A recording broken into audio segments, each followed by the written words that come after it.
ready? You ready for what's about to happen? Yeah, I'm ready. Cheers. Wow.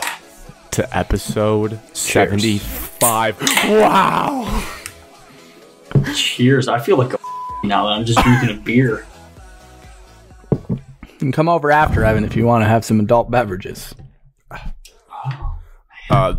Old Smoky Tennessee Moonshine Hunch Punch flavor. Is it good? All right. It's not strong. Rating out of 10. 4. Evan, you would hate it. Oh, For value to get drunk, I would say an 8. For overall taste, I'd say a 5.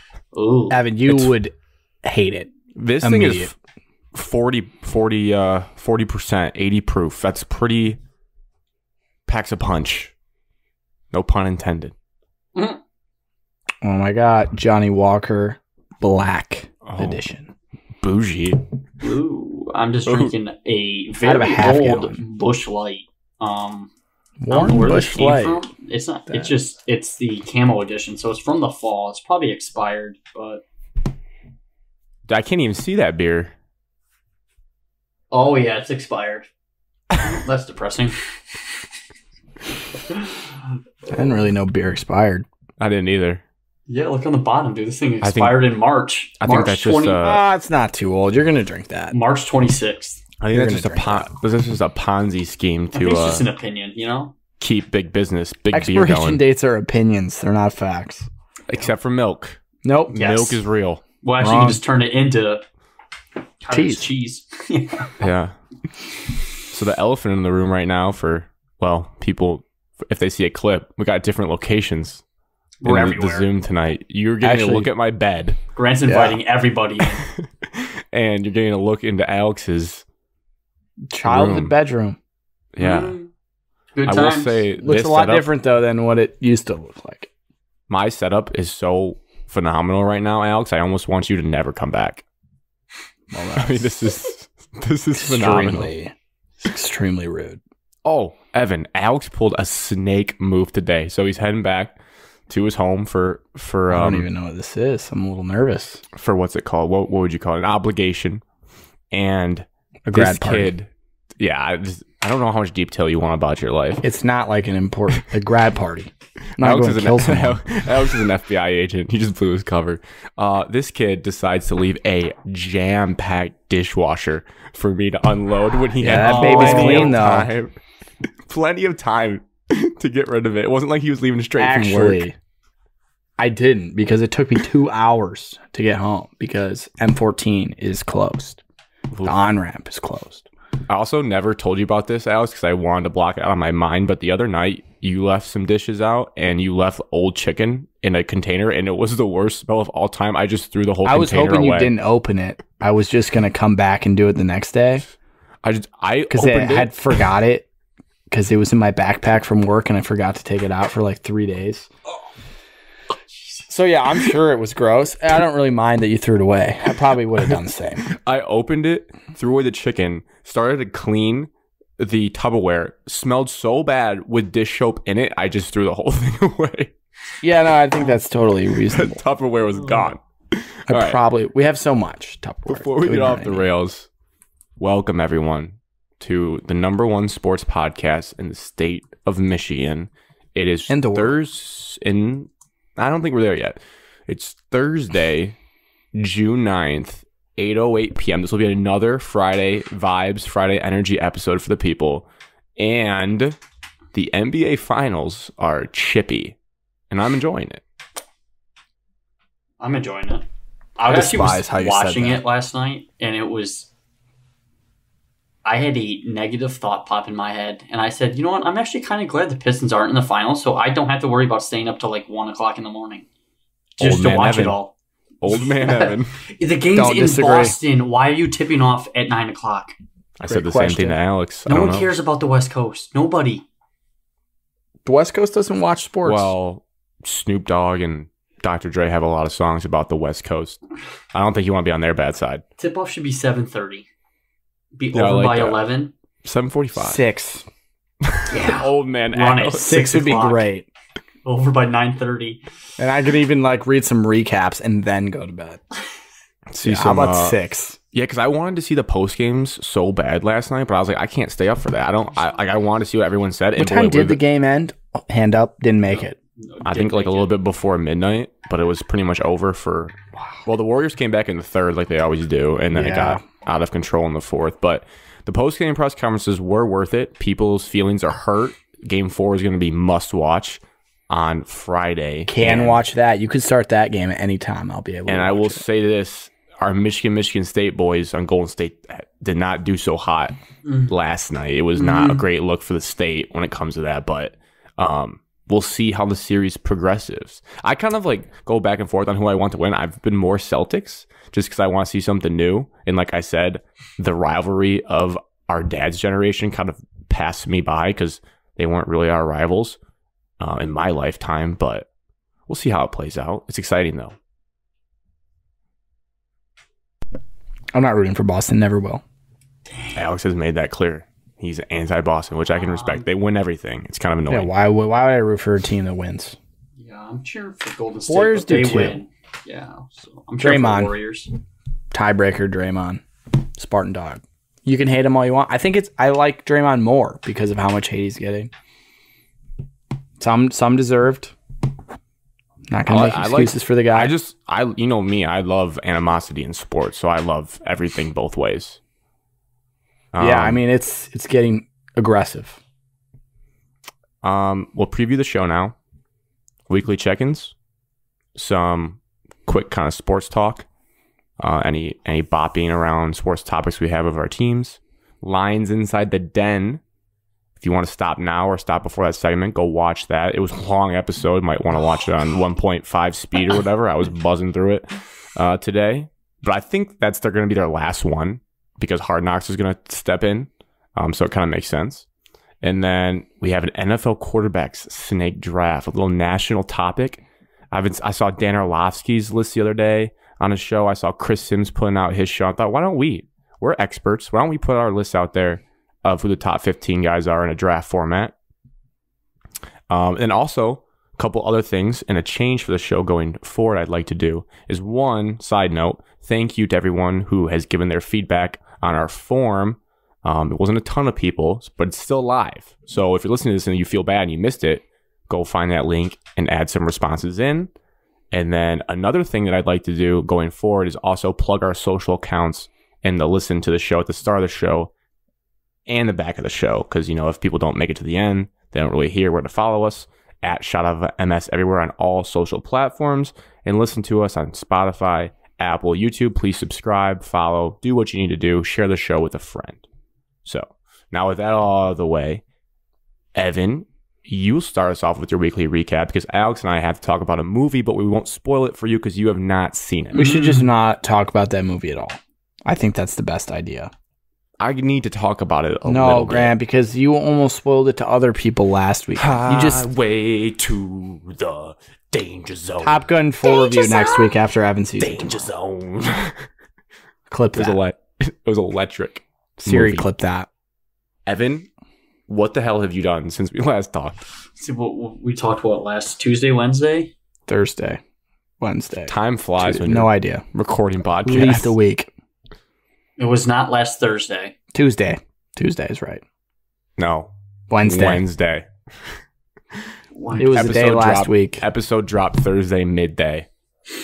Shortly after Jason's Snapchat. I don't have anything much. I mean, golf league, but Alex and I will get in that together. Yes. Other than that, just a busy, time-consuming, busy boy weekend of hosting, putting on, helping run a baseball travel tournament over at Mitchell Park. If you know, you know. You put on like Young Jeezy says. Field 1. I put on for my city. A lot of hours. I wasn't the hardest working person there. There was a family that actually directed it and ran it. So cheers to them. Cheers to Chad Dunnigan. Actually, I got to shout out his name. He wanted to be on it, but I told him to give a shout out. He was the tournament director, put on great stuff. No problems, no issues, ran smoothly. Had 38 teams travel for 9U, 10U, 11, and 12. Great competition, good teams, some not so good teams, electric atmosphere, great weather, no complaints there, and the 12U are tournament champions. Have to win your own tournament on Sunday. You have to win your own tournament. Felt good. Congrats, though. Thank you. Arrows. Can I ask one question that came to mind? Yeah. No. Where did the farthest team travel from for this prestigious tournament? Russia. Blissfield, Michigan. So Grand Rapids. Cold water. There was a team that we came from. So Jenison, where we were 2 weekends ago. They sent a team down. Grand Blanc. Ty Rogers went there, right? Yeah. So did Cam. Friend. What a pull. Shout out Cam. Great rapper. They're cousins. I think those were probably the two farthest spots that I can remember. Yeah. Any Ohio bums? Yeah, there was Sylvania? There was a Sylvania team. They weren't called Sylvania. Yeah. No, Sylvania. Team that we beat in the finals. Sylvania. That town has quite the baseball complex. That's where I'm going this weekend, Grant. Foreshadowing. What a privilege. Never forget the Adrian Lookouts. May have been Lenawee Lookouts. I don't know. There was a dispute on the name. There was the Tecumseh kids. Anyways, Lenawee. We took home a 10 or 11U Cabo World Series berth from Sylvania qualifier event. Never forget. That's unrelated. But yes, great ballpark there. So many fields. Almost too many fields. So Saturday, we're 2-0. We get placed the 3rd seed, though, however, because we gave up like 2 extra runs. And so Saturday, more of the stories, we played this Grand Blanc team on Saturday, and we played them again on Sunday in the semifinals. They had this kid that, from the information we got, played on like some Michigan elite travel team, and then his family was like, yeah, we can't afford this anymore. So he just joined his local travel team. Oh. And he was a freaking stud. We're talking bombs, pitching. What did he do? We're talking about pitching from the left side, just big, burly dude at 12 years old. Looks like he's like 16 again. I'm guessing he throws low 70s from 50 feet. Wow. This feels like one of those sports kid movies where like they rearrange the district lines so this kid can play on like this kid a worse team or something. Nuts. So if he was in the Little League World Series, you know, ESPN does the like what the pitch would be if you were pitching from 90 feet in the majors. Yeah. What do we think? 125? No, it would be because like, 70 miles an hour from that close has got to be. It would be roughly fast. Probably mid 90s, I would say. Mid 90s for a 12-year-old is what you're predicting. Yeah. This kid was chucking it. It was the fastest kid I've seen all year. Could you have gotten a hit off him? Probably. All he had, he just had the fastball. Yeah, it probably has like 0-2 seam wiggle to it. I would actually take that kid terrible hitter to right field. Alex, I got a hit last week in the alumni game. Yeah, he's going to run, dude. You're back. Out. Okay, Evan is back. Fast forward to Saturday semifinal game. I had a game plan with my assistant coach. He had to leave for a prior arrangement, so it was kind of me sitting there by myself. Had a good replacement. Mitch stepped in as an assistant coach. So we're sitting there. He bats 4th in the lineup. Rookie mistake by those coaches. He should bet 3rd. First inning, our pitcher pitched flawless. The first 3 innings, can only pitch 9 consecutive outs. 1, 2, 3 in the first inning. So he comes up. No complete games in 12U. You can't burn a kid's arm, Alex. Can you? They'll end up like Casey Mize, Alex. Chill. Dumb question, but you can go a full game in high school, right? Yes. Well, no. If you keep it under pitch count. Yeah, if you're but sick there's like a pitch Sam. count in high school. Yes, there is a pitch count. Instead of innings pitched during the week, there's a pitch count. If you're sick like Sam get Tommy B, John before you go to the pros. All right, so whatever. So the goal was just to intentionally walk him every single time he came to the plate. Yep. First time he walked to the plate, there was nobody on. I was like, okay, we'll pitch to him. Ball outside. He just second pitch just pimps this one to right field.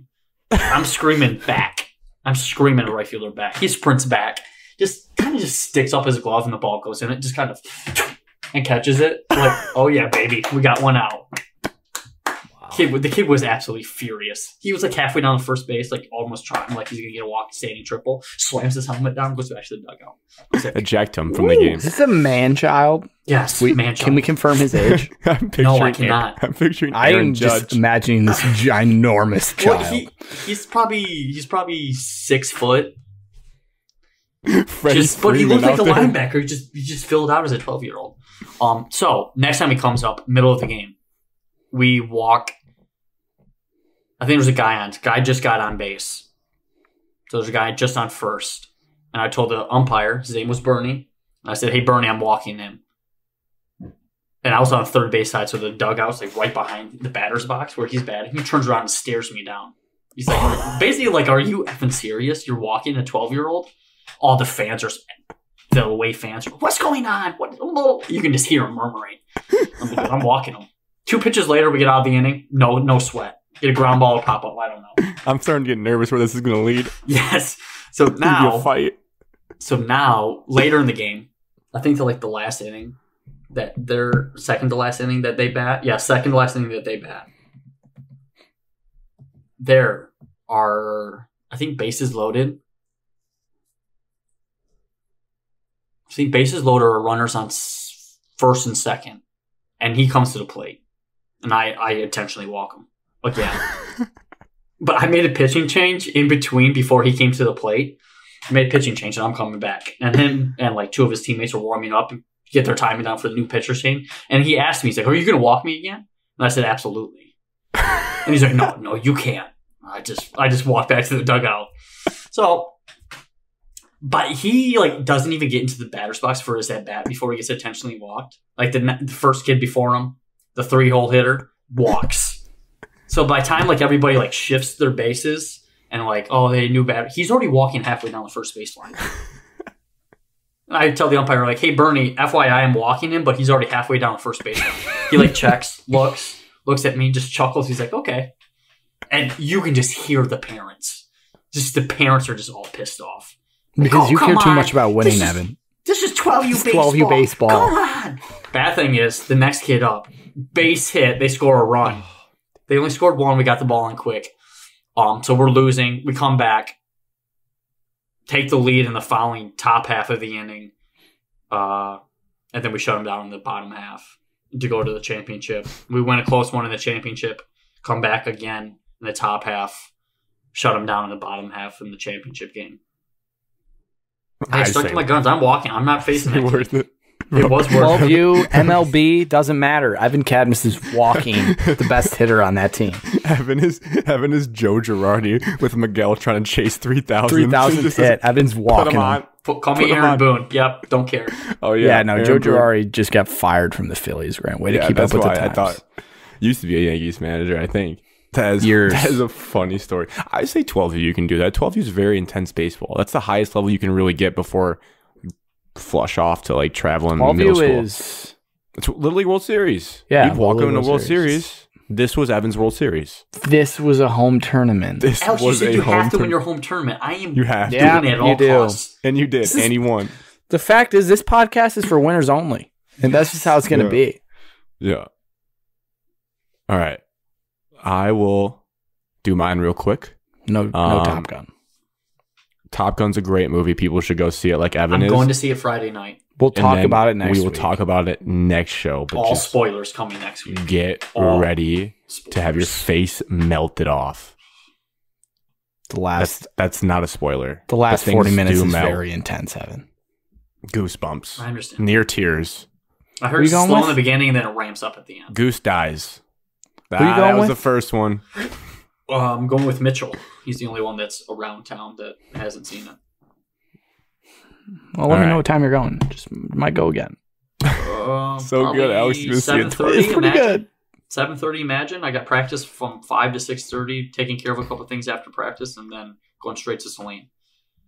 I'll be in town. I can swoop you. I was gonna say you could scoop me. It's on the way. Yeah. Sounds like I will. Our neighbors, Alex and I's neighbors, more affecting me because it's right outside my window, the way our apartment's designed.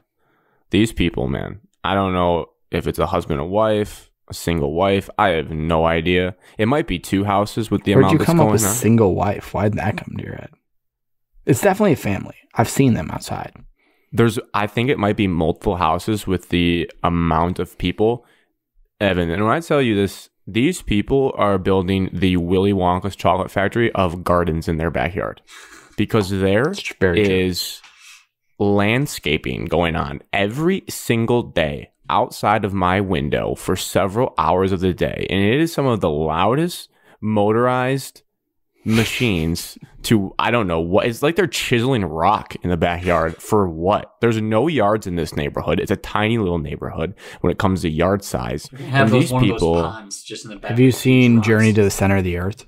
Maybe. I'm pretty sure it's in that backyard. That could be it. I've gotten glimpses back there. There's a lot of plants, and I think there's like a little Buddha statue. So they got some Zen kind of thing going on back there.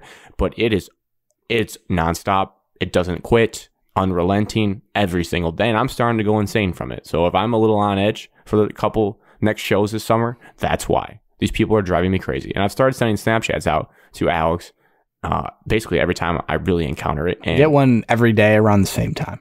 Now that I've said it out loud and I'm conscious of it, it's getting worse because I just realized it. Today was oddly quiet, I think, because it was raining. You still sent me one today.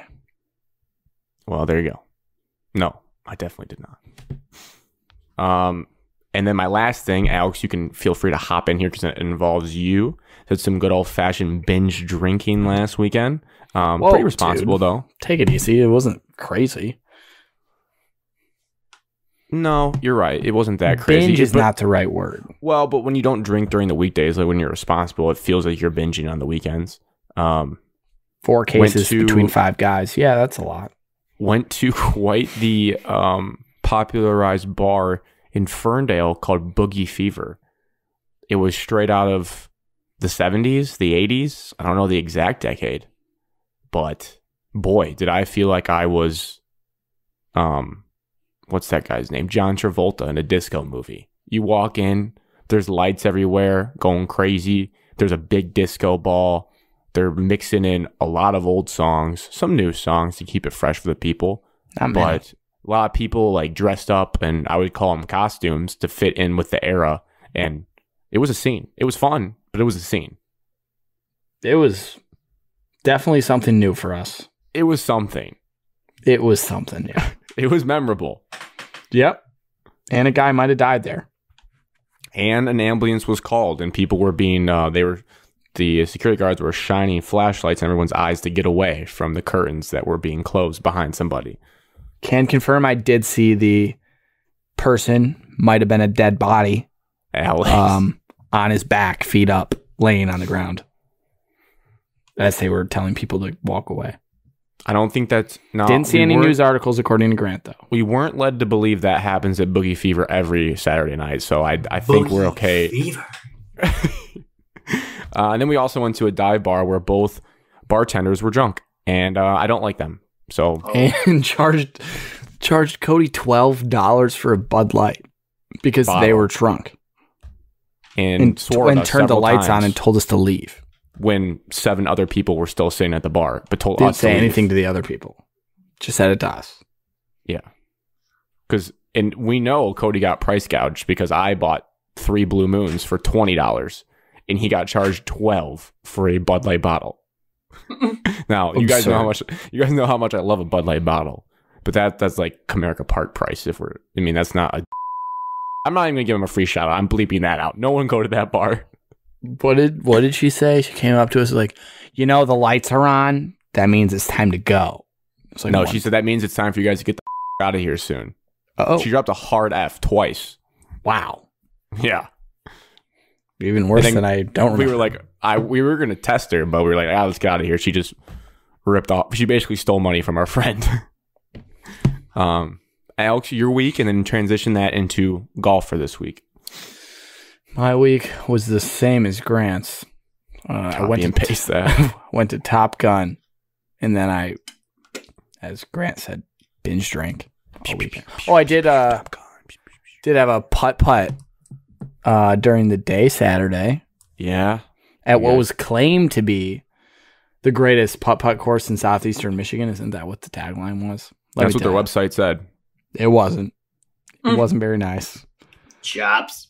I finished second out of 4. I'll take it. Used our own putters because we're hardos. Do not hurt me. Who got first? Cody. Cody got first. I lipped out for a hole-in-one on the final hole, which would have really put the pressure on Cody, but lost. So Drew finished in last. Sorry to chop Drew on the pod, but he had 4 4s in a row, and most of these were par 2s. Ooh. Rough. I think he was 8 over on the front 9. I finished +2 overall. I think Cody shot even. So Ben finished 3rd. So putt-putt, and then, Boogie Fever in the Irish bar. Sunday did a whole lot of nothing. All-time hungover day. Yep. Just a FIFA dynasty, actually, is what got started. Good stuff. Grants the GM, I just play the games. That's really how it goes. Monday, golf league, back 9. Thought it was going to rain all day. Thought it was going to rain all day. I'm going to add to it before you get started. Yeah. You're probably going to say the same thing to me. I did not want to golf at all on Monday. No interest in it. How tired I was and how much I worked over the weekend. I was praying it was going to rain. Woke up Monday morning, looked at the forecast, and I said, yes. I fist pumped in my bed. It's the first thing I did when I woke up. I was like, yes, I'm not going to have to golf. Yeah, I can relate. Around even like at 3:30, I was still checking the weather on my work laptop. I just text my dad, be like, yeah, there's no way we're playing. Probably won't even make the drive. Yep, not going. He's like, nope, come. And then I texted Drew because Dave, is our league manager. Commissioner. The Greg Norman of Raisin Valley. I would call him the commissioner of our league. And owner, of course. Of course. So I asked Drew to get me some inside information. And he said, Dave is dressed in his rain gear, sitting in the living room, says we're good to go. I got that text and I was like, So I had to go home. So that's the background of golf. So Evan and I had no interest in it. So when I get there, I was feeling pretty lackadaisical. No women's league, so we got to basically go right away. So not that you get much warm-up to begin with, but you're even less loose. And it was just about how the whole day went. It was just mediocre, nothing bad, nothing good, just boring. And we got smoked because our opponents shot 36 and 35.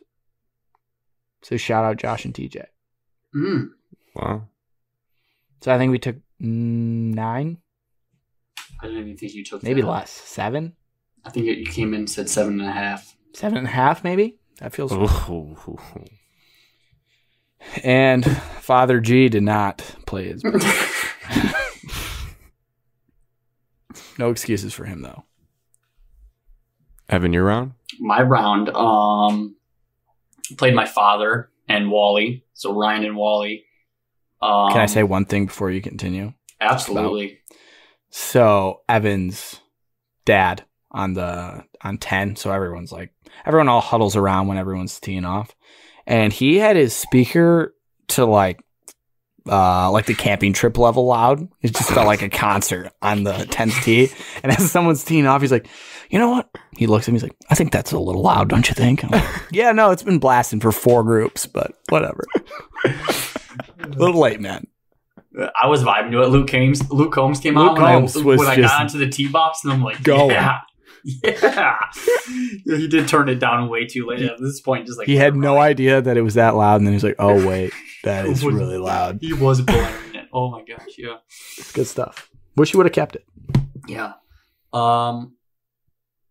My round was just pitiful. Once again, I had some bad luck on some holes. But all in all, I just didn't capitalize when I would hit a good shot, then followed up with a really bad shot. I played bogey golf until the last 3 holes, and then I just blew up.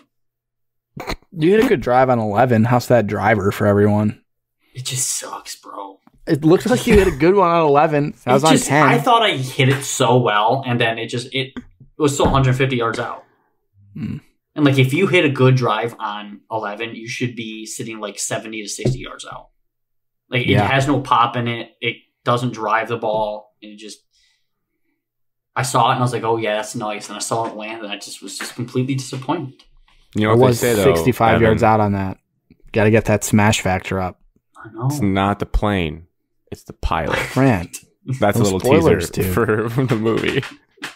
It's the Indian, not the arrow. I just played bogey golf for 10, 11, 12, 13, 14. No, take that back. I parred 14 and 15. Okay. And then just blew up after that.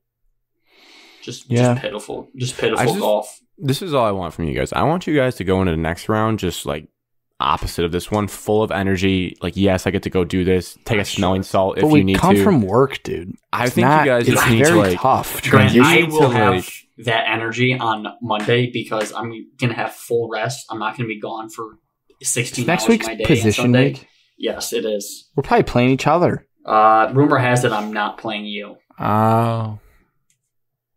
I just need you guys to be ready to go. I'm going to get on our Twitter account and I'm going to send a live video of us on the first tee box. I like that. Juiced up. Alex and I are going to actually do shotgun on the first tee box before we tee off. If that's done, if I can get a free beverage from Drew. If videos to the account is what you need, hold yourself guys accountable that you're having a great time, so be it. Listen, I didn't play that bad, Grant. I didn't shoot a 53 again. There's people out there just dying to go golf on a Monday. And you guys are so lucky you get to. We need the energy to go do that. Yeah. Well, at least you're not my dad. He pulled a Evan from the 2 weeks prior on 11 and smashed one out of bounds into the road. Left. And then I did that on hole number 1. Pulls new ball, smashes out of bounds again into the left. Pulls third ball. Quick fire. And the guys were playing like, no, don't hit another one. We don't need to see this. We don't need to see you put another one out. And he probably would have. All right. The weekly recaps, as we've been doing the last couple of weeks, some quick hitting sports stuff. I'll drive the ship on this one. I got some questions for you guys about our sports teams, but we'll keep them kind of brief instead of diving deep. The first thing, though, I'm going to be selfish and take the lead on something that irked me this weekend that I don't really deep down care about year in and year out, but this was so egregious I had to bring it up. Michigan, Louisville, some of the worst umpiring I've ever seen. Evan, you're in charge of getting officials, umpires for games sometimes. If this happened in your game and they had the replay system and they still upheld it, I would hope you have in your heart to fire that guy and never hire him again. We have to hold people accountable in this society, especially when you get replay. What's the point of replay? If you can't review it, see clearly that the guy's fingers bent back from being hit by a glove and no other body part was on the bag, and you still call a guy safe. And yes, could Michigan have gotten out of the inning after that? Sure, but they should have been out of the inning going into, like 3 outs to go. Instead, they end up losing to Louisville. Tough scenes. I like Michigan baseball when they make the College World Series. I was gearing myself up to watch the Super Regional game potentially. This weekend should be happening, and they got absolutely hosed. So I just had to mention that. It's BS. Yeah, I'm sorry. It feels bad about that. I saw the replay and I was like, oh, it's Michigan kind of bitching about it. All Michigan fans on Twitter bitching about it, bringing up where this guy slept, ate for breakfast that morning and what college he went to. And then the situation of the fact that that would have got him out of the inning. They would have never scored the 4 runs. They would have had the lead going into the 9th inning. They would have upset Louisville and probably in their own regional. They would have advanced to the Super Regional as a northern team. It plays a lot in that factors, and I understand why you would be so upset. I still don't think Michigan's talented enough to do anything outside of even when they advanced the Super Regional. I don't know who they would have played. Fair. That's neither here nor there. We don't need to bury them. Correct. I do feel somewhat bad for the situation of how badly they blew the call. I don't feel bad for the Michigan fans that went on Twitter and had a bitch about it. I feel bad for that they still got the call wrong after reviewing it. Right. And we just have to hold umpires accountable. Correct. Yeah, I feel bad for the players. Yes, that would suck. Not to fans. That would stick with don't you the rest of your life. Don't give a single shit how Grant feels about Michigan baseball losing. You just want me to be honest. If this one day happens to Michigan State, I'll still feel bad for you. We will never have to worry about that. Yeah, we're not good at baseball. We don't even play baseball, honestly, it feels like. So, Alex, question for you. Yeah, answer. Detroit Tigers. Boycott status. Don. Boycott is here. No, wait. Pause it. Put it on pause. They got destroyed by the Yankees. No, you got to put it in reverse. Mini sweep of the Pirates. They played the Pirates, and they won 2 games. Put it in reverse. 9 games back in the division. Let me look at the schedule. You guys talk. Let me think about this. Alex, you don't have to. We got it. Alex, we have it for you. We want you to be a fan. 9 games back of our division. 6.5 from the wild card. 10-game homestand incoming. Shout out to whoever wrote that in the notes. And 2 of the 3 teams that we play in those series are under 500. Give me the next 10 games. Who do we play? We play the Blue Jays starting tomorrow. They are above 500, but that would be a good game on the wild card. It's a weekend series, though. It's prime time. There'll be a lot of fans down at Comerica Park. We have the White Sox below 500. They're better than us. No, they have Luis Roberts injured. We have the Rangers below 500. So those are our next 10? Yes. Can we work out 7-3? 7-3. 7-3. No, because the boycott should be going right now. 8-2, Gillen? We knew the Yankees were going to kill us. We knew that. So we're sweeping 7-3 is minimum. Okay, 7-3. They can lose 1 game per series. Yep. Perfect. Oh God, the Blue Jays. That's not going to happen. We're playing Elvin. We're pitching Elvin Rodriguez tomorrow night against the Blue Jays. The Blue Jays are bringing up their number 1. Is he going to tip his pitches again? I might go to that game actually. Is he going to tip his pitches again? Oh yeah, that was crazy. I hope not. I hope he's learned from that. So because the boycott hasn't started, I have to root for the Tigers until they lose. Yep, that's how that works. Yeah, you gotta at least follow along, care about the team, have opinions. I have been following. I followed their stupid Twitter saying that they swept the Pirates even though they played 2 games. Hey, shout out the Chief for still commenting on every single post. I love it. Yeah. God, that's hilarious. I'm all for that. Evan, but boycott goes a little. You're not off the hook. Morale check for you on the Casey Mize news. I did punch the couch chair that I was sitting in when you said that. That's absurd. However, there's a YouTube video out there last year, 2 years ago, when Casey Mize was a rookie, of Pedro Martinez breaking down his pitching motion and how he throws the splitter. And Pedro Martinez predicted this. Oh no. He said with the way that he throws and how he flies his front shoulder open, and it's more like shoulder even with the base or home plate, that he's putting too much torque on his elbow. Oh, no. And especially the way that he throws the splitter, it drives some muscles all the way through the elbow. Pedro Martinez, you can look it up. It's a great YouTube video. Pedro. But Pedro Martinez predicted it. He says if he doesn't fix his mechanics and his control, he's going to have discomfort. And these are bad signs, Evan. But, when I thought of that, I was like, those issues are going to be so long, not like the year after. Yeah, no. So you're not we may not see him pitch until 2024, and he's going to have to change his motion. Weekend. We could see him next year. If Casey Mize is dead, I'm boycotting the Tigers for life. This is my problem with it right now. If there's a question to have Tommy Johns, you need to do it sooner rather than later. Because the longer you wait, the longer it's going to put into advancement. But JV can get Tommy Johnson be a Cy Young. He's had out for 2 years. Yeah, like we're talking. He's had out of COVID and last year. Alex, do you remember who Spencer Turnbull is? No, he hasn't pitched. He got Tommy John. We still haven't seen him back. He's still on the Tigers. A lot of guys come back from Tommy John. But it's like a year and a half. Like I said, we will not see him pitch until 2024. Is ruined. Yeah, your draft was buns with that. You should not. Okay, spin zone. He won't get a big contract because he has Tommy John surgery. We're able to keep him longer. God. I mean, this is all bad news. I feel so bad. Like, it just sucks. I don't even want to throw the TJ word out there. We already have. Prayers up for Casey Mize. Please have the fastest recovery in the history of humans. Please. We are in your corner, Casey. We will not quit you. Don't turn into Jeff Okuda. Unnecessary. I'm sorry. Just can't. The kid's always on my mind. Young so bad. Young G-Feet is back for blood this year. Okay. Back to me. Ball in my court. Ball in my hands. I got a quick rant to get off my chest. Escalated even more tonight. We see 2024 Celine prospect CJ Carr picks big Notre Dame over Michigan. Alex actually is the birth of this idea. I just want to call out the losers for every fan base, as Alex sent me the text. Every fan base out there. I laughed out loud at this tweet. Every fan base guilty. You got a prize prospect. This one stings a little bit more because he is Lloyd Carr's grandson, who is arguably one of the best coaches in Michigan history. And these fans, they're like, yeah, Michigan actually cooled on this kid. They were Michigan's not recruiting him. They stopped recruiting him. They're targeting Jaden Davis. It's like, he's a 5-star legacy quarterback. Are you shitting me? You can think in your head and tell yourself that, but like, don't go tweet that. Don't go publicize that. It just makes everyone look stupid. Like, I understand the human reaction is like, oh, we don't need him, blah, blah, blah. We cooled on him. But like, just keep that to yourself. Your weird human nature brain. That's the reaction people have.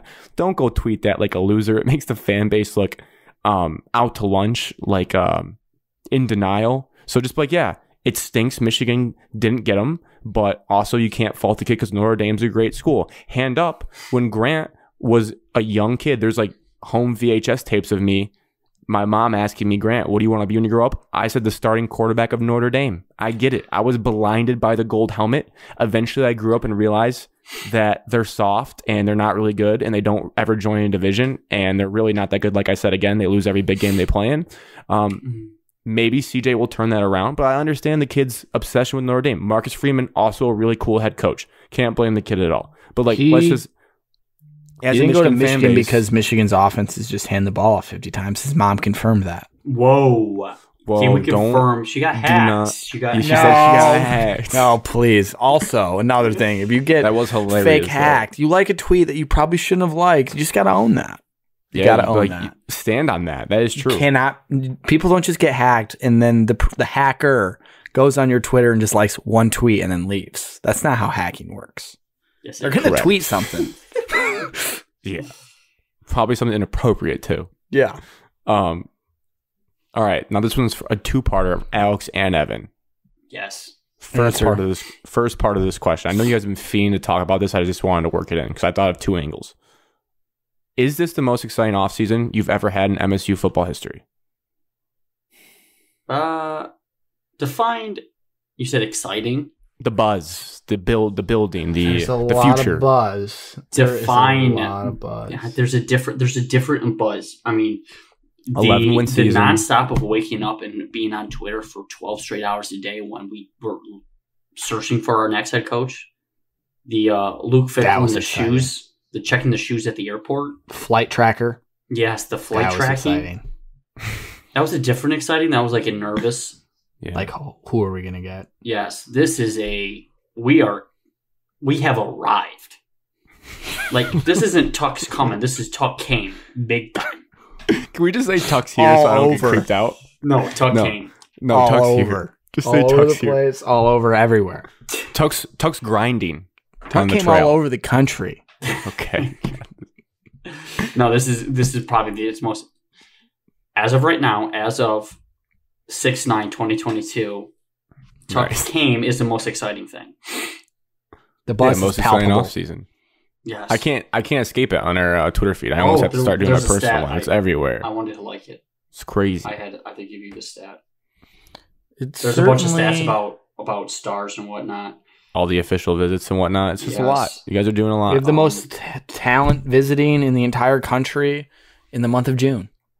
And you're probably just waking up every day. You're refreshing. Georgia. Are we converting? Are we converting? Every day for the rest of this summer, you're going to be like, are we getting them? This is my stat. According to Sheehan Sports, 4 stars or higher visitors, so 4-star or higher visitors for the entire Big Ten West this month of June, 23.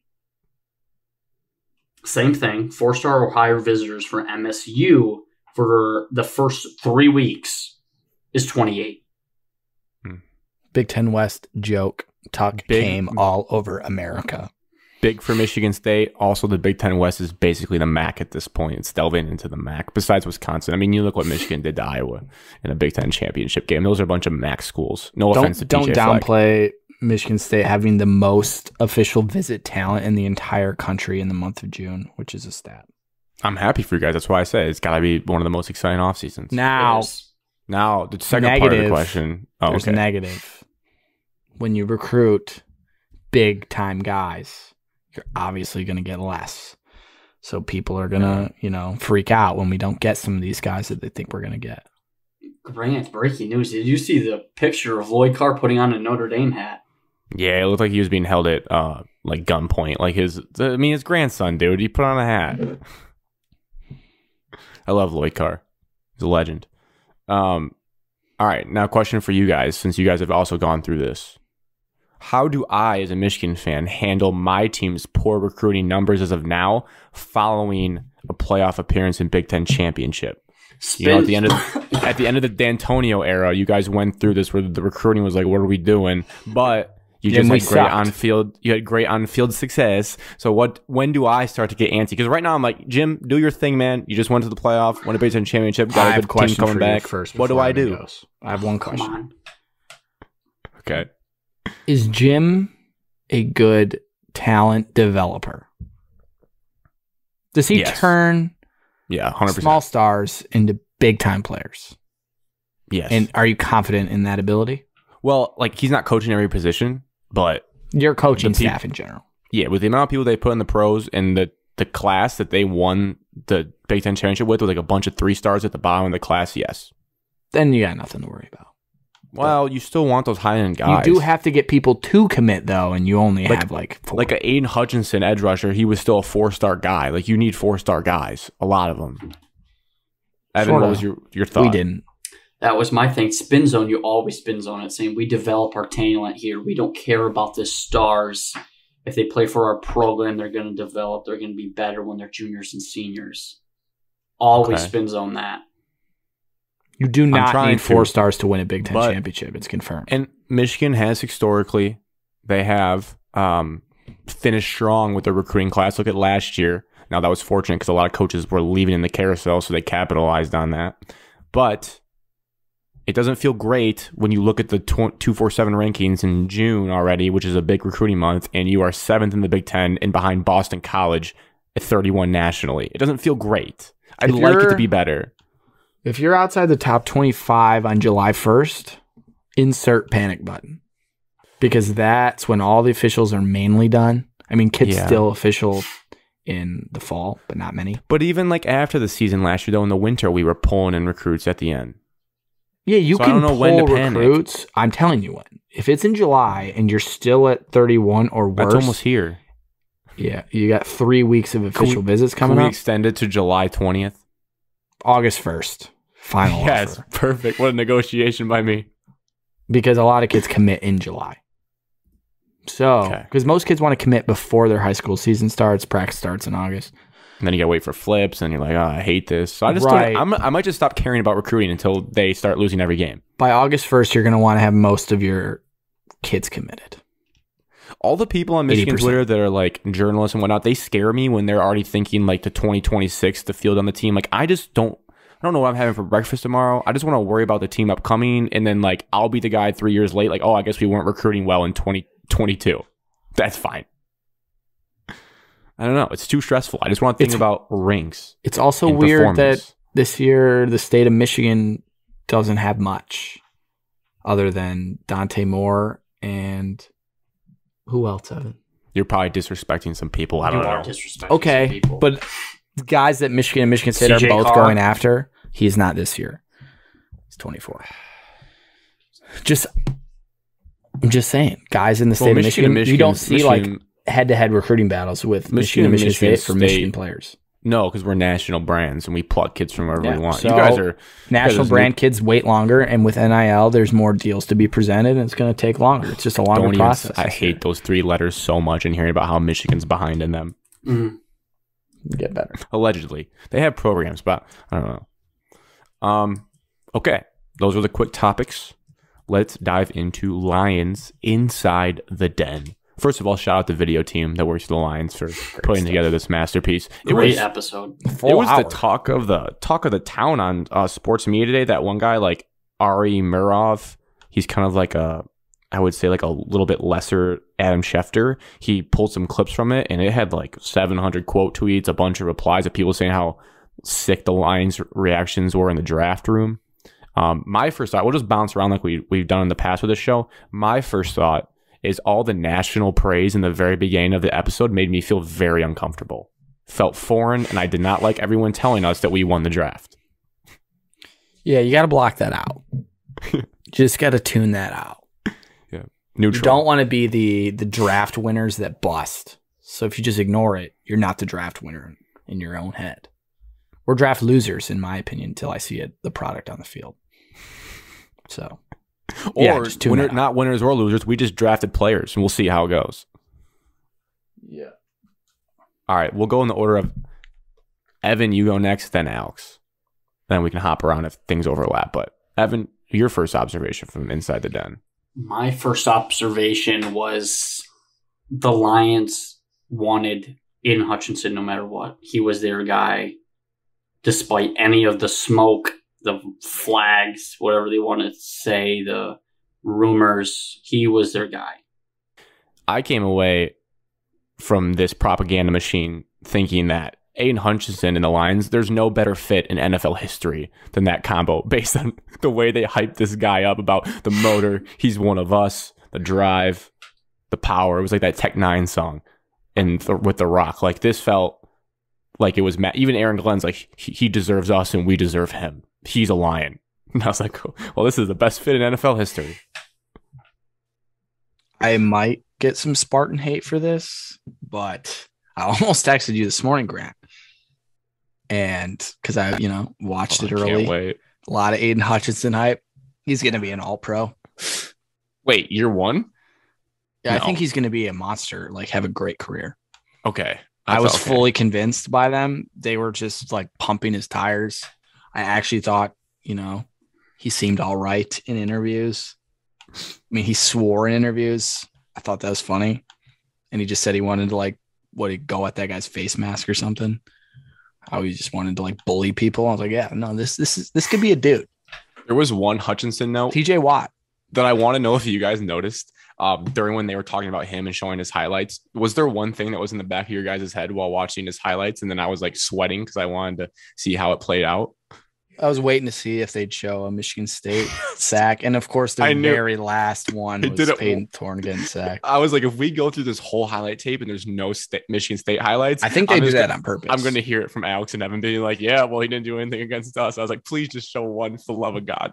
I think they didn't want to divide the fan base, so they only put in one. And snuck it in at the end. He had a reasonable game against MSU. They could have put more. They just slipped that puppy in there. Yeah.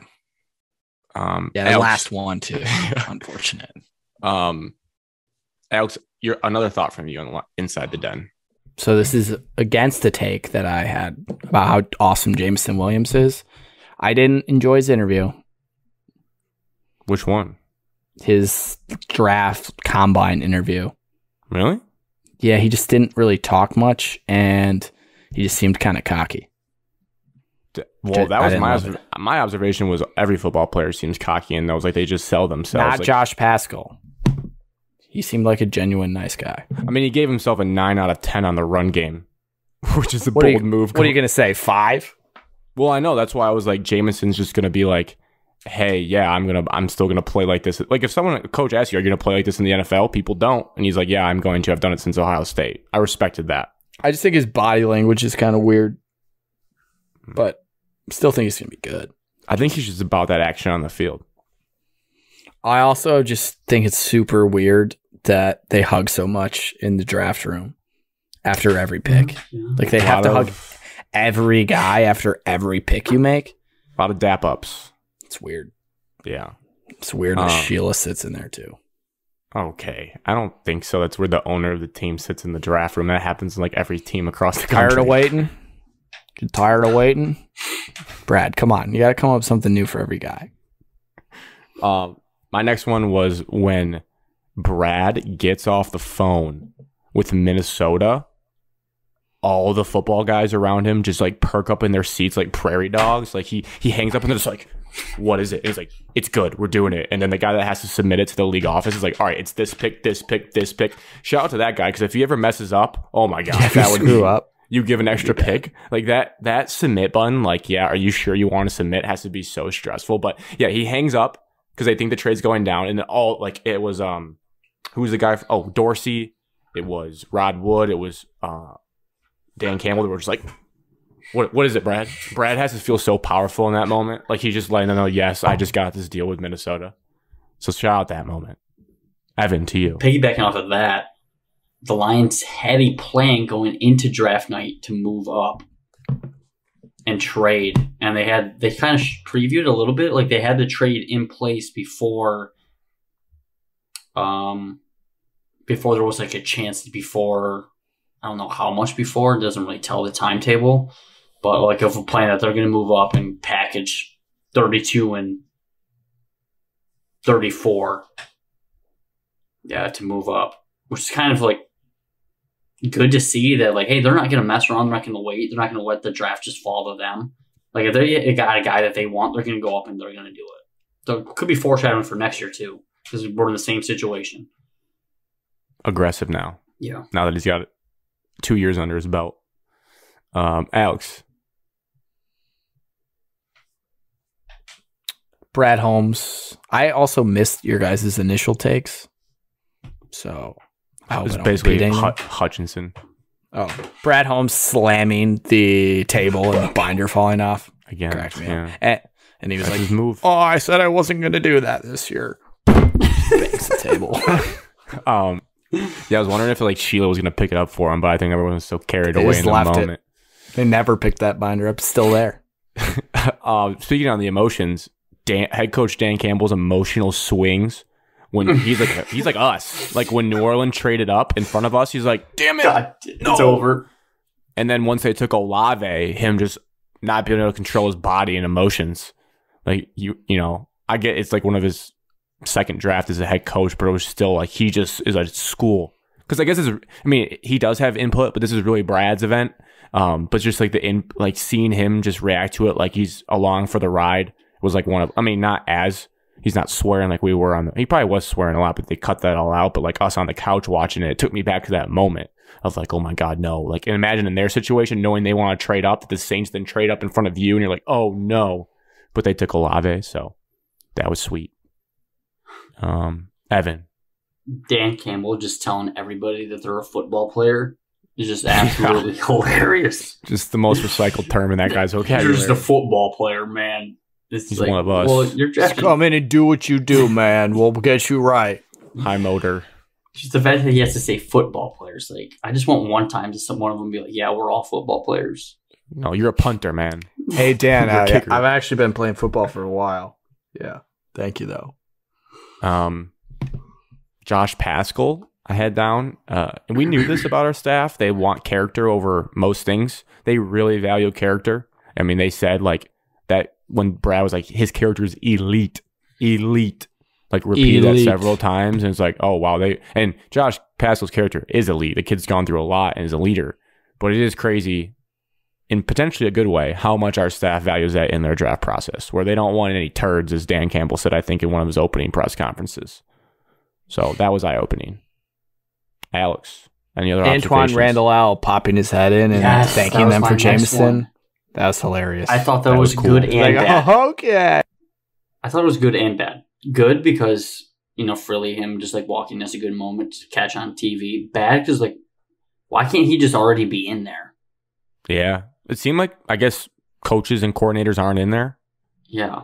Just a lot of front office guys. They would bring in Dave Phipp, the special teams coach. He came in a couple times to talk about guys' fits on special teams, too. Yeah. So I think it's just the head honcho. It's just kind of like you're like the position guy. You kind of get stuck with who you are, so they're not like influencing anybody. Yeah, but they're right there though. Yeah. I mean, they're in the building somewhere. It was funny because they could hear him. They could hear him go, "Yeah," and they're like, "Oh, that's Randall L's voice," and then he popped his head in because they probably heard him say that. My other point was this felt like the same vibe of the recap show as last year, where the Lions are the smartest team in the league, and everyone kept dropping to us. Like with Paschal, they're like, "Oh, I thought we were going to get him at 34," or Kirby Joseph, like he's not going to be there third round. Like it just makes us think as fans that we're just getting the best value in the draft. Now, obviously, who knows if that's true or not, but it painted the picture again like last year where, oh, I can't believe this guy fell to us. He's still there. What a steal. Yeah, I wondered how much of that is true or video editing or what, because it can't just happen every single pick. Oh, that guy's been on our board for the last 5 hours and no one picked him for 58 picks. It just can't happen every time. There's just no way. When you think about every pick that we took, at least in the top 4, Hutchinson fell according to them because he should have gone 1. Jameson fell because they thought he'd be above Olave. Kirby Joseph fell to 46. They were thinking he'd be at 34. Or no, sorry, Josh Paschal fell to 46. And then Kirby Joseph fell into the late 3rd when they thought he'd be gone like, I don't know, early 3rd. So it was just like, oh, here we go again. We're getting steals left and right on Brad Holmes' like little piece of paper he kept writing on to like update his list, which is just, I like it. He boils everything down to the few guys he wants and coming up to the draft spot. And then my very last thing, I'll let you guys finish it out, is I like that Kirby Joseph, they raved about his ability to catch the football because nothing angers me more than defensive backs who can't catch interceptions. So it sounds like this guy is the best at catching interceptions ever, the way they talked about him. Yeah, but he had a bad report today at minicamp. That's okay, Alex. It's June. Catch the football. Yeah, he seems like a ball hawk.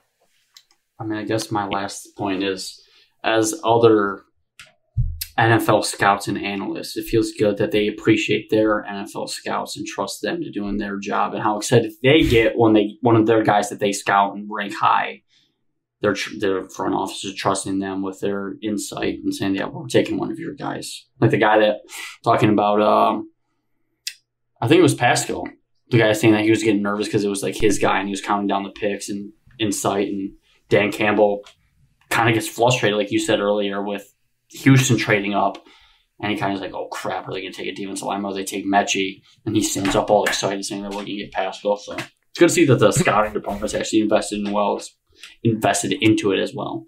Yeah. Real quick on that, when I thought they were going to have to bleep it out or something when Houston traded up, I thought Dan was like, oh, and he's going to be like, well, they need everything, so this could be anybody. Like I thought he was just going to rip that out. There.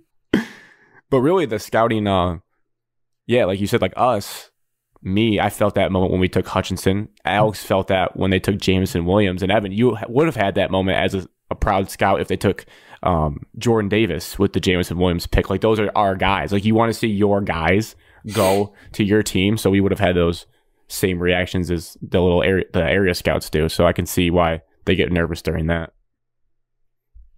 Alex, any last points from you on Inside the Den? No, just really good quality video, and I enjoyed that it was like a full hour because hopefully no one from work's listening, but watch the whole thing at work. Wow. Good stuff, though. Now it's going to be Hard Knocks season coming up shortly. Looking forward to that. Yeah, we can't forget the Inside the Dens when we have the Hard Knocks. We can't let them spoil us, so we'll still always stay true to Inside the Den. For now, for the last kind of thing we'll talk about here, the NFL quarterbacks snake draft. Should be a good one. I'm going to be honest. To hype this up, this was probably the hardest ranking I've had to come up with. I think just because I'm worried about I'm a little in my own head already about the internet shredding this graphic or this list when it comes out, because I would say there's not much more subjective in sports than like who's better than who as a quarterback. I mean, people get so fired up about that on all walks of life. So I just wanted to have my points at least where I can defend myself if I do something controversial, because everyone sees quarterbacks and their value different. You're taking Carson Wentz first. No. Kenneth Walker has a hamstring injury, Evan. Oh, no. Breaking news. Oh, it's devastating. That's the running back curse in Seattle because Chris Carson's not even in minicamp yet. All right. This is the way we'll do it today is, Evan, you're the 1 in the generator. I am the 2. Alex is the 3. I will hit generate now. This always happens, dude. 3. Alex, you get the first choice. I swear this kid has gotten his choice of the pick like the last 1,000,000 times. I mean, I'm going to go 1 and take my guy, so you don't have to worry about it. You guys don't like him anyways. That's actually really beneficial for how I want this draft to play out. Unless I take someone else. Generate 1. So, Evan, you get to pick either second or third. I'm going to go 3rd. So, I'm second. Okay. All right. I don't hate that. All right. With the first pick in... Okay, and we should qualify this. This is almost a predictive draft. We're saying who's going to be like, who are the best quarterbacks going into this season. Okay, this isn't like last season. This isn't career. This is right now. Basically, who do you want to be your quarterback going into the next season? Or I guess, well, no, because it's their situation. Like, you have to factor in their team and whatnot. So I guess that makes it tougher. Because I factored in a lot of wide receiver rooms in my draft. I'm just going to take my favorite quarterback in the league. I'm going to take Patrick Mahomes, and I'm going to get crucified by Wyatt and Cody. And I don't really care. I don't need to justify it. I'm not going to give any explanation. It's very well known that he's minimum a top 3 quarterback in this league. He's already won a Super Bowl. He's got all the ability, all the arm strength. He can run. He can do anything. Any concern about if you say anything about his brother? No, Alex, chill out. You were so sensitive to that. I was going to say any concern about his receiving room being dog water this year. It definitely was a thought. He's throwing to Marquez Valdez-Scantling, McCole Hardman, and Juju Smith-Schuster, and Travis Kelce. But the receiving core is taking a big hit. 2 things: Travis Kelce, Andy Reid offense. I think he'll be fine. I think he'll be okay. He's got elite skills. All right. He does. He was in my top 3. I would hope so. All right. Evan, I'm sorry. I'm taking Josh Allen with the 2nd pick in the NFL quarterback draft. He's my number 1 overall quarterback going into this year. You just look back at his playoff stats, which is a huge factor in quarterbacks and how good they are. All Grant cares about his playoffs for anybody, any sport.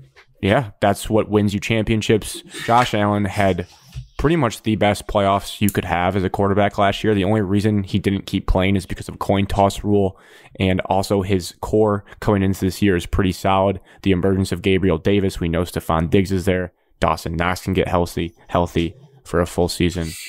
And he runs. He's just what you want a quarterback to be. He's the man. Sorry, Evan.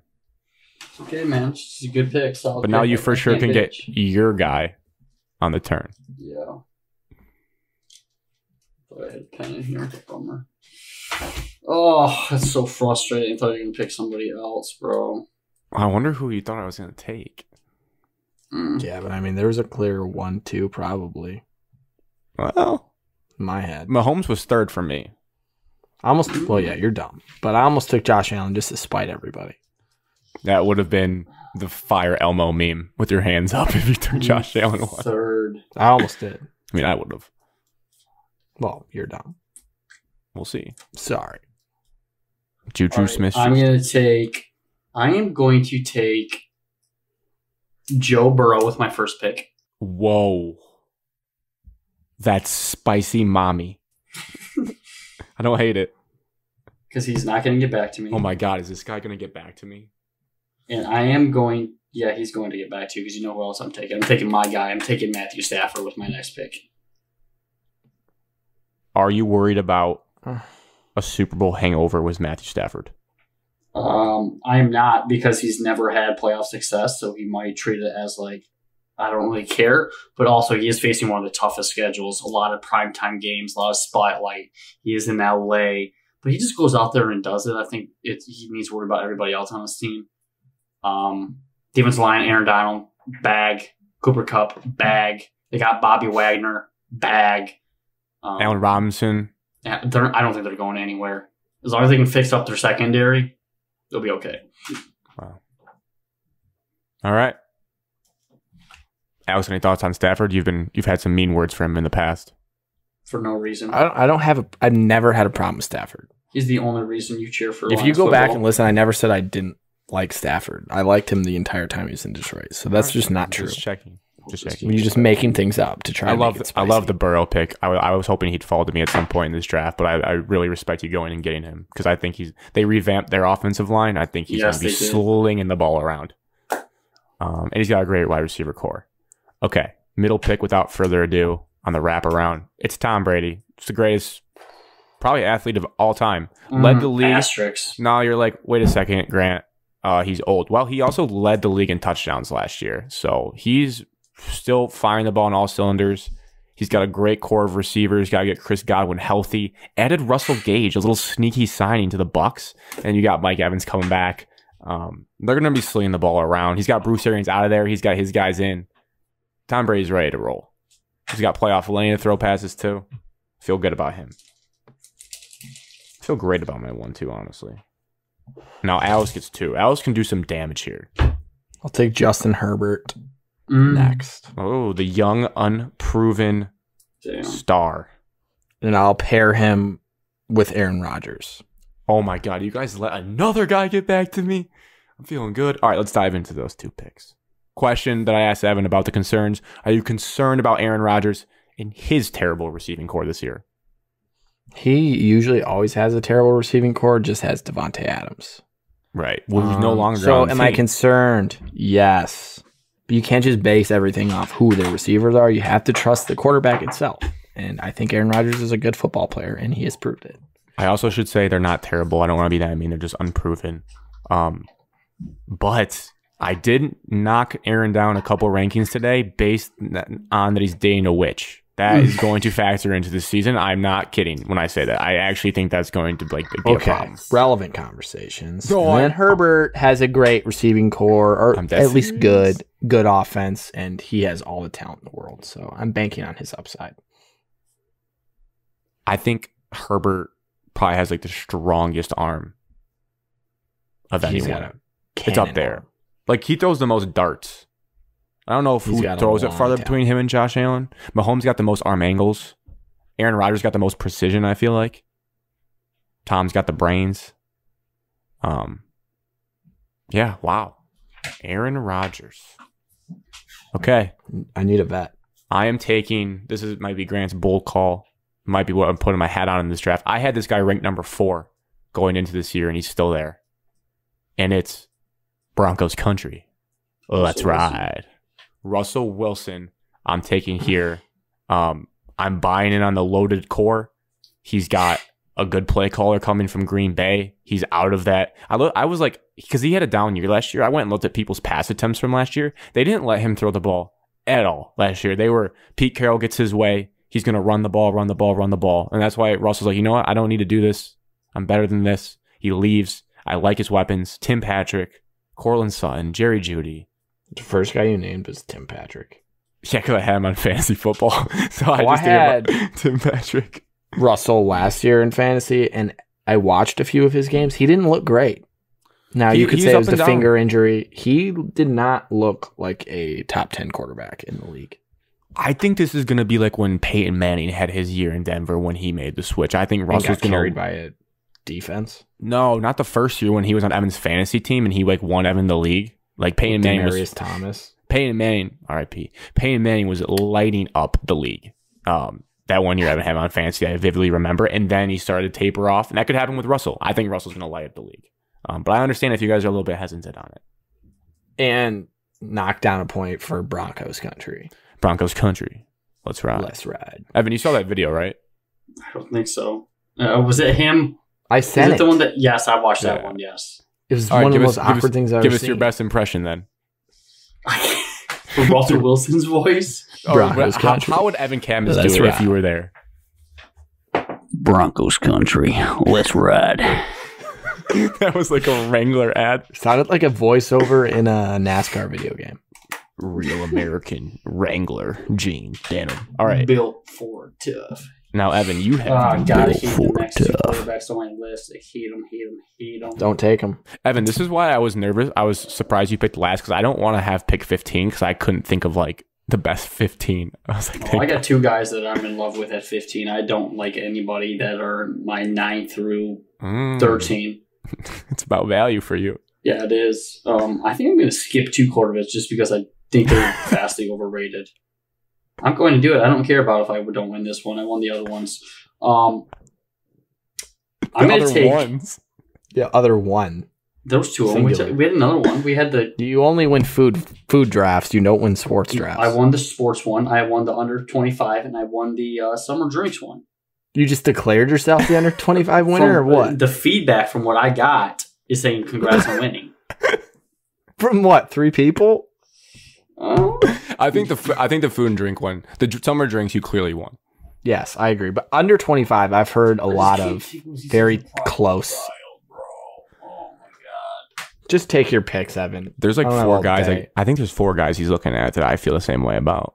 There's 2 guys that I don't want to take. 3 guys. I'm taking him, but I'm taking my second pick. I don't want to take these 2 quarterbacks. They're going to be bums. I'm not taking them. I'm going to take Kyler Murray and Matt Ryan. Ryan. So I think Matt Ryan's a surprise there. I would say Matt Ryan is a top 12 quarterback in the NFL. Whoa, you're going to say top 12? Yes. He's flying. He's on a better team, better running back, better offensive system. He's finally going to be around weapons for the first time since they went to the Super Bowl. I'll give you this. I think that team's going to be successful. Pittman, Jonathan Taylor. So a running back? Their draft pick, Alex Pierce. Every team needs a good running back. Okay, who are the receivers, Evan? Pittman Jr. Alex, Michael Pittman Jr. He's better than all the bums that were on Falcons last year. Sure, but it's not some sweet receiving core. Paris Campbell, Michael Pittman, and Alec Pierce. Studs. And a corpse of T.Y. Hilton. Now, Evan, I think the team he's going to be on is going to be good because they're very well built. But I do think they'll be good. This could help you, like when we look back on the year, because they could have great success. But I don't think Matt Ryan's going to be backpacking this team to wins. They're going to basically limit his attempts and let Jonathan Taylor run all over people. Speaking of the Carson Wentz season, they're just not going to lose. No, he'll be better than Carson. He'll be better than Carson Wentz. I think they're definitely going to throw the ball more, I believe. Yeah. Well, you're going to have to get those receivers. They're going to throw the ball on average 8 to 10 more times a game. Dude, Paris Campbell is one of the guys I want to see be healthy so bad because he just lit up Michigan in that one game, and I just think he's one of the best football players of all time. I just need to see it. It was both. Was Matt Ryan your 15th guy, Evan, and that's why you just took him? No, he was my 12th guy. He was my 16th. I think I had him as right on the fringe if I had to take someone around 15. I thought about him. He made my list. I like him. Good guy. I had no defense of why I would take him. I didn't. I wrote down notes for people. On my 9th and 10th guy to go to my 11th and 12th. Okay. You took Kyler as the other? Yes. Yeah. Solid pick. Gross. I think having his college teammates going to help him a lot. I mean, it's a good pick. I'm just gross at my list that I got left. I'm glad I can just take one guy here and then let Alex take the other two for me. Oh man, this is a tough pick. I think I'm in the Evan spot. Jesus. Well, I skipped on both of them. I don't like any of the guys left. I have two guys right here. You know what? I'm going to take the more explosive guy. I'm going to take Dak Prescott right here. I'm going to do it. Explosive with the arm, but not with the legs. Lamar's explosive with the legs. I was going to take both of them. No. Dak just hasn't. He doesn't run as much, but here's a spin zone. So as a CeeDee Lamb fantasy owner, he's much better than Amari Cooper. No offense to Amari Cooper. Losing Amari Cooper is actually a net positive for that team in a way because they don't have to. Amari Cooper would complain about his targets and they would just force feed him and throw 10-yard hitches that were smothered because he needed the ball. So I think having CeeDee Lamb as the guy will be good for Dak. And he had great passing numbers last year. He just kind of lost that running because of the injury he had. So if he can keep slinging it, primetime games, plays well in them, might boost his view in people's eyes. I don't love it. Dude. I was going to take Lamar, Kyler. I'm going to take Lamar here.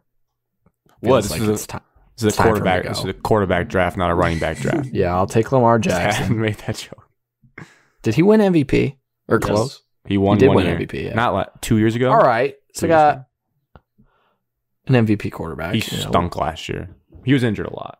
I have 3 MVP quarterbacks in my first 4 picks. I'll take that. Then I was going to take Dak. And now Dak's gone. And now I'm puking at who I have to take. Take Jalen Hurts. Whoa! It is. That's who I was going to take. It's Jalen Hurts. No, you left off 3 good quarterbacks. You just let another guy slip to me? Who? Oh my God! How am I picking? I'm happy with the rest of my 3. Jalen Hurts is 16 I'm not taking Kirk. I'm not taking Trey Lance. I'm not taking Derek Carr, Mac Jones, or Tua, or Daniel Jones, or Trevor Lawrence. I'm not taking any of those guys. Oh my God, dude! Oh my God! Am I missing someone bad? I can't believe you took Jalen Hurts right now, though. No, I'm just those quarterbacks. It's my last pick. More talented. I've watched you talk about him and how he played pretty bad. He was all right at the end of the year, and everyone has a lot of buzz about him. He threw 16 touchdowns last year. He had 8 on the ground, though. He threw a touchdown a game. Yeah, I guess him and Lamar, they're both basically runners. Jalen Hurts did lead the league in QB rushing yards, but... I mean, I'm looking at the guys. I mean, I think maybe there's one you could take. but I think that would be. All right. Well, my last pick, who I thought you were going to take, I was like, please let this guy fall to me. He is ahead of Lamar in my rankings and Jalen Hurts. I'm banking on a new offense and the best receiver in the league basically coming to his team. So I'm taking Derek Carr. That's who I was between. Now, but I hate Derek Carr's touchdown numbers through his career. He barely ever hits 30. But I think with that new offense, Josh McDaniels coming in, modernizing that offense, Devontae Adams, Hunter Renfrow, Darren Waller, he's got pieces. So I'm taking Derek Carr. I mean, Jalen Hurts did get some pieces this offseason, too. Jalen Hurts did. You should have said A.J. Brown. That was a miss. A.J. Brown, Devontae Smith. I mean, he's got guys. All right. And now Mr. Irrelevant of the quarterback draft. Mr. Irrelevant's going to be Spartan Dog. Captain Kirk Cousins, yes. Mr. Reliable. Won't win you the big time prime time game, but you will be in every game. If you need to upset New Orleans in the Superdome for a playoff game, call Kirk. People don't forget. Yep. People do. If you need guaranteed money to start the revolt or to change the quarterback market, call Kirk. If you want a nice family man that drives around in a beat-up van that I think they got a new one, just call Kirk. You know, he's got Dalvin, he's got Justin Jefferson, he's got a new quarterback, or new coach, offensive-minded coach. They are in the weird non-rebuild mode, so you never know. But he's just a quality quarterback. There's always the bad stats, but always these weird good stats every single year. If you need someone to barbecue meat or grill meat, Kirk Cousins, not your guy. Not your guy. Not your guy. Lincoln Riley, not your guy either. He's been notoriously roasted about his grilling habits. I think my team's going to score a lot of fantasy points. Does that translate to wins? No, but we'll take fantasy points. Got a lot of rushers. Joe Burrow, I had him as my quarterback last year, and he had the most fantasy points for any quarterback in a single week. Shout out the Ravens secondary. Cool. I think Kirk's going to be solid. I like their new offensive coordinator. You know, not the most talent on my roster, but I am biased, and I don't like quarterbacks that I don't like. The bottom two. Your top three look sweet. I'm looking at the bottom two. I'm like, oh, I could see where people are like, okay. Whereas, you know what? Alex's bottom two, I wouldn't say are like much better, but they're flashy, so that might. That's why people took love Jalen Hurts over Derek Carr. People love running quarterbacks. Flash. They play with them in Madden. They love pizzazz. Yes, swag. Fantasy production on the ground. Jalen Hurts and Lamar have more swag than Matt Ryan and Kirk Cousins. That's just a fact of life. I got 3 MVPs. And then I have a weird-looking guy in Derek Carr who looks creepy. I'm going to try to have a good photo of him. It looks like he's wearing mascara the whole game. Just always have a helmet on. You know? I want Joe Burrow sitting in the cigar. I want him with the cigar. Wow. And the glasses. LSU picture. No, I can't do an LSU picture. I could do, if I can't find, if you didn't recreate that, I can do the one where he's walking into the game with his like fur coat and the glasses when he beat Alex's starting quarterback, I believe. Yes. Kyler, I request you. I want miniature Kyler that Big Cat tweets out all the time. I want that picture. I think it's adorable, and I love that picture. For the record, I had no intentions of taking Kyler. No Jared Goff? No. I will say, in all seriousness, when I was looking through the depth charts of wide receivers, our wide receiver room is pretty good. I would say it's above average compared to some of the receiver rooms I saw. 14th in the league. Really? Says you. According to me. Yeah. Let's see. I mean, that's assuming Jameson Williams is like going to be as good as we think. Not better. Not going to be healthy for training camp, Dan Campbell said today. Right. But he plays week 7. Yes. No, week 5. We already went through the scenario, Alex. I thought the pup was 6 weeks. Move to 4. Get with the times. Evan said New England June, week 5. I did hit on my Tottenham top 4 bet, and I immediately placed those winnings on 2 futures. One was Lions winning the NFC North. Oh my God. And one was Michigan State winning the Big Ten. So betting with my heart, not my head. Oh my God. It's free money. Look, it could turn into a lot of money. We talked about it at the beginning of the show. I asked you the question. We know Ohio State's going to win the Big Ten this year. You should have placed the futures for... I've basically written in Michigan State's winning the Big Ten in football the next 3 years after this one. With these recruiting classes, how do people keep up? That would be sweet. They don't. They don't. But this year's Ohio State's. They're back for it. Yeah, I was trying to find big plus money odds that I could happily cheer for all year. And why don't you just play a bag on your guys' win total? It's only at 7.5. I feel like 8 wins is plus money. 100. Why not take plus 2,000? Well, I mean, it depends on how much you're betting. But if you're doubling your money, like 8 wins is free. It feels like. Yes. Why don't you just do $200 on? Because the winnings weren't $200. No, you put $200 on it to win $400. Yeah. Right. You have to have $200 in your account to put down $200. Well, we thought your Tottenham bet was $200 in your my account. Tottenham bet won me $83. Oh, okay. And I split that and put Lions, NFC North, and Michigan State. Big Ten winner. And if Michigan State wins the Big Ten, I'm $3,000 richer. You just gave it to FanDuel. You said, here you DraftKings. DraftKings accepted my cash. You just said it, here you go. Here you go. All right. I was going to say we do have 2 basically listener questions. They're both golf related. I feel like it's long and we can just talk about the live. We talk about the live stuff like next show. We didn't have people did not come out in numbers for the questions this week. So we got a late submitted question that I wrote in there, but also can be answered next week. We'll pile some in. Was it the putt one? No. There was a I wrote it. It's in the doc. Top 3 personal vacations / trips of all time. Oh, I like that. Yeah, we'll answer these more in depth next time. It was actually top 5, but I dropped 3 in case we were light on time, so we can get back to 5. This is for the guide tier listeners, the elite tier listeners that are still listening right now. We see your questions. We will answer them next show. All right. That is all for today. To reiterate, at Shot of MS on all social platforms, Spotify, Apple, YouTube, where to listen, tell a friend, be a friend, all that good stuff.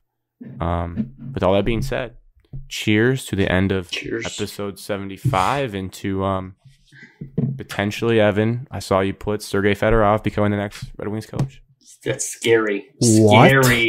Scary. One online gambling place, Bet Online, has him as the favorite, 7-2 odds. Was DeBoer your guy never from been Carolina? A coach. DeBoer in the NHL, he hasn't, Alex. He has been in Moscow.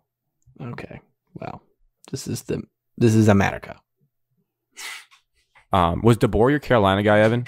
No, that's Diamore. Brendan Moore. Didn't the Bruins coach just get fired? Yeah. Isn't he now in the mix? Cassidy. All I know is like a mob guy. Whoever hockey people are shaking their fists. Whoever Pete DeBoer is, he's 4-1, so he's right behind Fedorov. I think he's the former Vegas coach. Barry Trotz, 6-1. He's lurking. No, all right, get him out. Episode 75. What do you guys have for your cheers? Anything?